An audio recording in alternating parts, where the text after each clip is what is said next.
Pam from the paper Outpost here. Hey, who doesn't have a pile of these babies staring at you in the face? And we just sort of keep walking by because we're not quite sure what to do with them. Well, some of these little guys I like. I like the way they look. I like their colors. I like their texture. I like their shades and the finishes and stuff like that. And I know that I can use those easily in my journals and in my artwork. But there are some that are not so cute. Nope. Okay. Or they just have a different vibe than what I like to work with. So here I have my collection of what I call my ugly buttons. So if you have a collection of ugly buttons that you'd like to maybe turn into some cute buttons. Okay. Just show you around a little. These are some cute transformations that I made. Very easy. And the nice thing is you can take ugly old plastic buttons, which look super cheesy and not very exciting, and turn them into antique-like, vintage, awesome, cool, spectacular wonderfulness. So here's a little instruction on how to do that. All right, let me just zoom back it here. So it's pretty easy. No rocket science here, which is nice. And let me just get you in frame-a-roo. Okay, we're in frame-a-roo. All right. Now, basically all you need is something to make them one color. And the easiest thing I think to use would be a spray can of white. Do that outside, just spray them. And you can, if you want, flip them over once they're dry and then spray the backs if you intend on showing the back of the button, say on a dangle or something like that. Or, but if you're going to adhere your buttons or glue your buttons or sew your buttons onto your work, you probably don't need to worry about the back.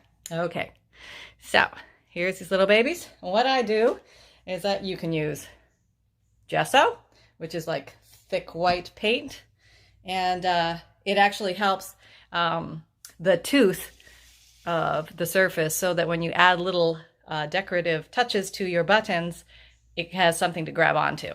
All right. And here we go. Okay. You can also use good old acrylic paint from Walmart, 50 cents.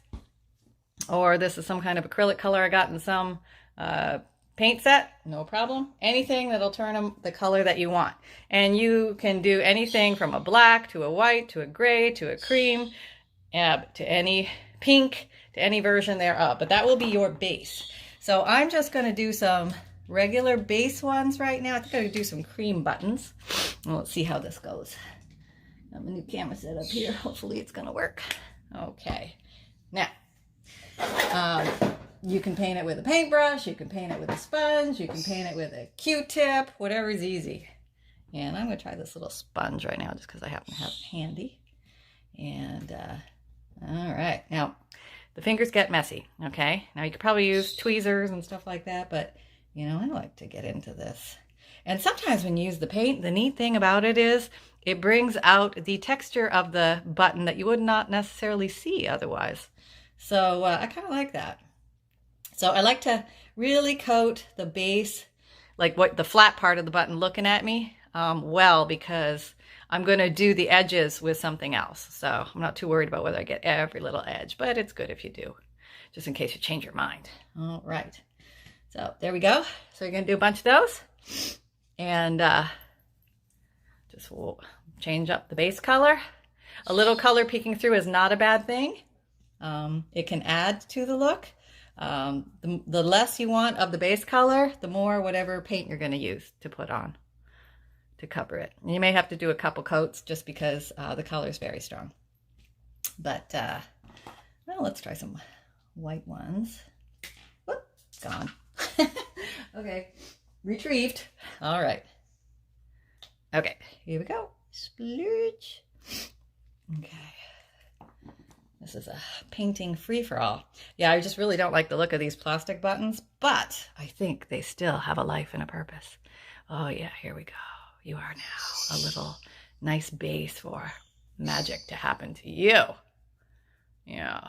Just hang on there, little puppy. All right. So I do a couple, see, this one looks really plasticky, but when you start putting the matte paint on it, I guess you can use shiny paint too, but matte paint will make it look like antique-y and old and made out of glass or shell or something like that, which is really kind of cool.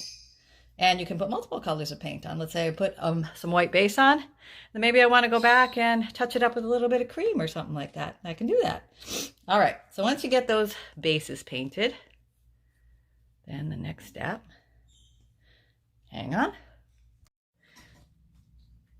Okay, here I am just adding on the second coat with the dab approach. The dab approach works well as opposed to the brush away because the dab lays down more paint and the brush might brush away. But the nice thing is once you have that first layer of paint on, the grabability for the next coating is really good actually. So go to Happy Town with that, and we'll use these as our demos. Okay.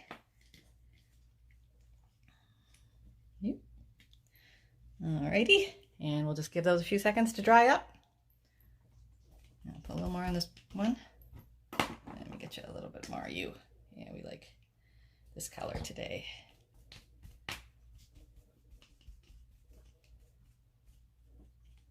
Okay, and again, it doesn't have to be perfect because we're still going to play with them. Okay, now, there we go. All right, so now we're going to play with some ways to change them up and make them look cute. And what I like to do, you can do anything you want, of course, but what I like to do is use a combination of little stamps and gilding paste and gold and silver and bronze and copper buffing, rub and buff stuff, this stuff. You know, it will make it look like a metallic surface almost. So let's take this one. He's probably dry. Yeah, I think he's dry. Okay. So we're just going to say he needs some paint. Oh, I really should put my glasses on. But even what they say, a blind squirrel finds a nut occasionally. Yeah, where do the glasses go? Oh, darn it. Where are you? Okay. All right, I'm coming. Okay, here we go. All right, there. Oh, hey, now I can see what I'm doing. Okay, so, yeah, just do the surface of whatever sticks up highest or the edges if you like that. I kind of like that. I think that's sort of cute. And doing that. And I'm going to do mine. Am I doing this in frame? All around the side, too, because I want the sides covered.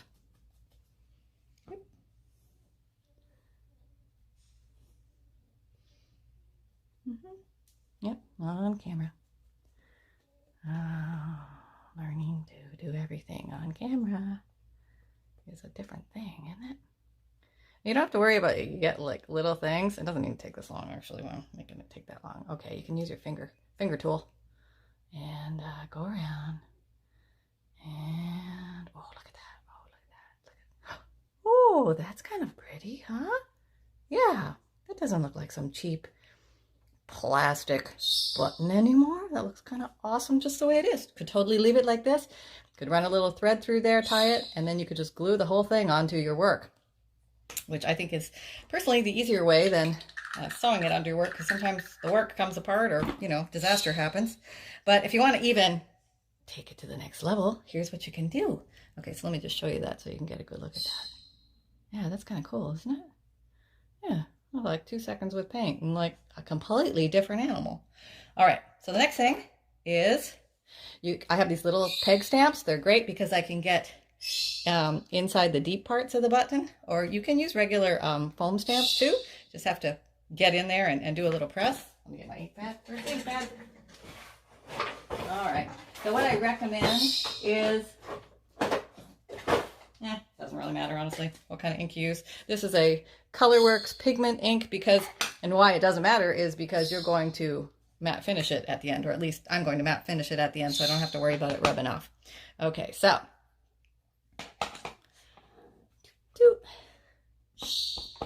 Okay, do the little dab. Okay, And sometimes you get a print or sometimes you don't, just depending on what, you know, how it goes, because this is a bumpy surface. I'll try another one with a smooth surface so you can see. But I like that. Okay, let's try one with a smooth surface. Okay, you got a smooth surface. Oh, let's rubber baby buggy bumper copper you up too. How about that?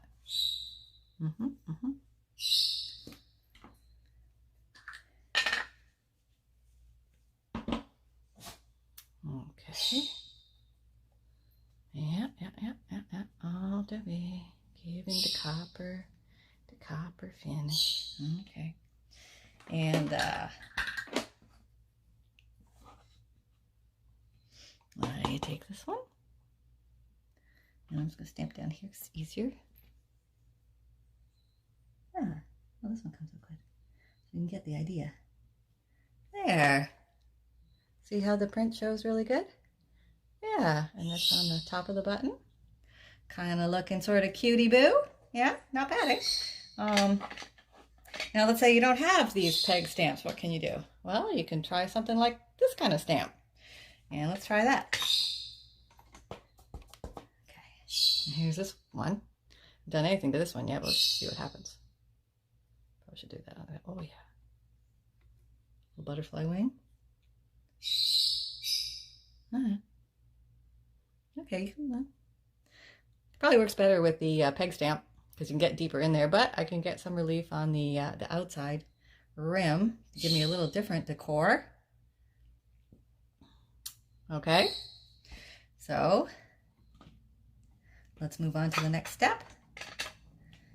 Oh, another thing you can use is if you have any of those numbers or letters or symbols in the little square blocks, that's a great thing to use. And I'll just show you one of those. Here, this one, it's a little still kind of wet, but just go for it. Oh yeah, he's working. Yeah, okay, big mess there. Okay. So there you go, right? Okay. So there we are. And now let's say you want to take it to the next level. You just like, I love it and I want to go even further. If you have any of these stickles or Nuovo crystal drops, enamel drops, anything like that will work. So I'm thinking I want to go a nice little contrasting color here, but not too crazy pants. Let's see, I'm gonna use this one, and I'm gonna go ahead and just put some drops. Doop, doop, doop, doop. You got to make that sound when you do it. Doop, doop, doop, doop, doop. And then you just sit it and let it dry. And when you come back, it just looks like you have little pearls on there. It's so cool. And let's say you want to get some bling going. You want a little sparkle. A little sparkle too. All right. Well, let's try the sparkle. Okay, so that's what we got so far. Now I can try the sparkle. Now this one. See, I hope it comes down. Okay, yeah. All right. So this one, I'm actually just going to disperse a little bit of sparkle. What the heck's these things called again? Stickles. Yeah. Stickles here and there, and everywhere. Okay. And right in the middle bar, just for fun. Okay, so now what do we have? We have, you can see it, this little guy. He's got some sparkle. Oh, he's all like sparkly. Yeah, he looks good in the light if you can see him in real light. He looks really good. Very pretty. And there's really no limit to the ideas. Let me show you the done ones again. To what you can do. And the messier the better sometimes. It doesn't have to be perfect. Doesn't have to be rocket science. If you have flat buttons like this one here, it's easier to use this kind of stamp or your regular stamps. But if you have the deep wells to go into, like say this one here, it's probably easier to use the little peg stamps. But like I said, you don't need those, and there's probably other things you can do too. Another thing that I just saw that I did that I forgot that I did, and just wanted to show you quick. Where are you? Oh, here it is. Yeah. Let's say you have a well, like a deep button, and you don't know what to do with it. You can fill it with little beads. Yep. And that makes an interesting surface. And you can put like a glob of glue and then push in, get the beads, and then push them down. You can cover it with glossy accents, or you can just leave it with the glue itself. But anyway, I'm going to show you some of these others so you can see some ideas. I just thought they were real cute. And they're easy, and they're a great way to take the hideous into the future and breathe new life into it. Because that's what we do, bring new life into the old with our journals. And we take the old books, we transform them, hopefully for the better. So there you go, guys.